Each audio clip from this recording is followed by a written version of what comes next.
हमारा माइंड दो भागों में डिवाइड किया गया है, कॉन्शियस माइंड और सबकॉन्शियस माइंड। तो आइए हम समझते हैं कि हमारा मन और बुद्धि क्या है और कैसे काम करता है। तो चलिए देखते हैं कि power of conscious mind and subconscious mind क्या है, चेतन मन क्या है।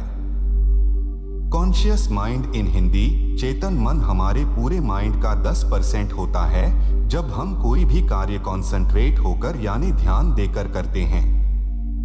तो यह हमारे कॉन्शियस माइंड से होता है। जैसे जब हम पहली बार कोई कार्य करते हैं तो हमें उस कार्य को करने की आदत नहीं होती और हम उस कार्य को सोच समझकर और ध्यान देकर करते हैं। उस काम के बारे में जिस माइंड से सोचते हैं उसे कॉन्शियस माइंड कहते हैं। आइए उदाहरण से समझते हैं। जैसे जब हम किसी भी चीज को पाने की इच्छा करते हैं तो वह हमारे कॉन्शियस माइंड से उत्पन्न होता है। जब हम किसी भी चीज पर तर्क करते हैं तो यह कॉन्शियस माइंड से होता है। जब हम किसी भी चीज का निर्माण करते हैं तो यह भी कॉन्शियस माइंड से होता है। कॉन्शियस माइंड को हिंदी में चेतन मन कहते हैं और सबकॉन्शियस माइंड को हिंदी में अवचेतन मन कहते हैं। अवचेतन मन क्या है?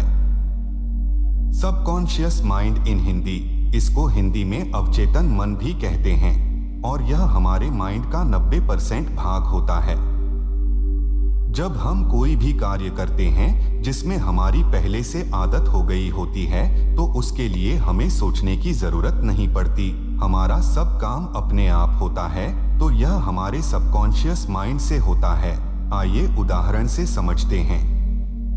जैसे जब हम बाइक चलाना सीख जाते हैं तो हमें सोचना नहीं पड़ता कब ब्रेक लगाना है, हमारा अवचेतन मन अपने आप सब करता है। जब हम किसी के भी बात पर विश्वास कर लेते हैं तो यह विश्वास हमारे सबकॉन्शियस माइंड में बैठ जाता है। हमारे माइंड में जो इमोशनल और फीलिंग आती है ये हमारे सबकॉन्शियस माइंड से आती है। जब हम किसी भी चीज को ज्यादा दिन तक याद रखते हैं तो यह हमारे सबकॉन्शियस माइंड में याद होता है। हमारे सबकॉन्शियस माइंड की पावर बहुत ही अधिक और अद्भुत है। अगर हम कोई भी कार्य करना चाहते हैं तो हमें बस अपने अवचेतन मन को बता देना है। जब हमारे अवचेतन मन को पता चल जाता है कि ये काम करना है तो अवचेतन मन उस कार्य को अपने आप कर देता है। ये हमारे सबकॉन्शियस माइंड की पावर है। अचेतन मन क्या होता है? अनकॉन्शियस माइंड इन हिंदी, अचेतन में हमारे मस्तिष्क का वो हिस्सा है जिसके अंदर हमारे पैदा होने से अब तक का सारे घटनाएं हैं लेकिन हमें याद नहीं हैं। वो हमारे सक्रिय मेमोरी का हिस्सा नहीं है। जैसे आप जब पैदा हुए थे आपको किसने पहले टच किया था और आप 4 महीने पहले दोपहर 12 बजे क्या कर रहे थे आदि अचेतन मन का उदाहरण है।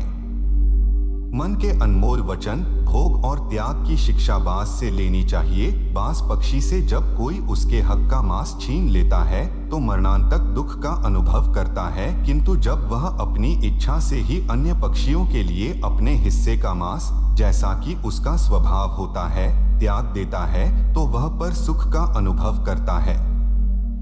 यानी सारा खेल इच्छा, आसक्ति अथवा अपने मन का है। मन का विकास करो और उसका संयम करो। उसके बाद जहाँ इच्छा हो वहाँ इसका प्रयोग करो, उससे अति शीघ्र फल प्राप्ति होगी। यह है यथार्थ आत्मोन्नति का उपाय। एकाग्रता सीखो और जिस ओर इच्छा हो उसका प्रयोग करो। ऐसा करने पर तुम्हें कुछ खोना नहीं पड़ेगा। जो समस्त को प्राप्त करता है वह अंश को भी प्राप्त कर सकता है। नर हो न निराश करो मन को, कुछ काम करो, कुछ काम करो। जग में रहकर कुछ नाम करो। मन के हारे हार है, मन के जीते जीत। जब मैं स्वयं पर हंसता हूँ तो मेरे मन का बोझ हल्का हो जाता है।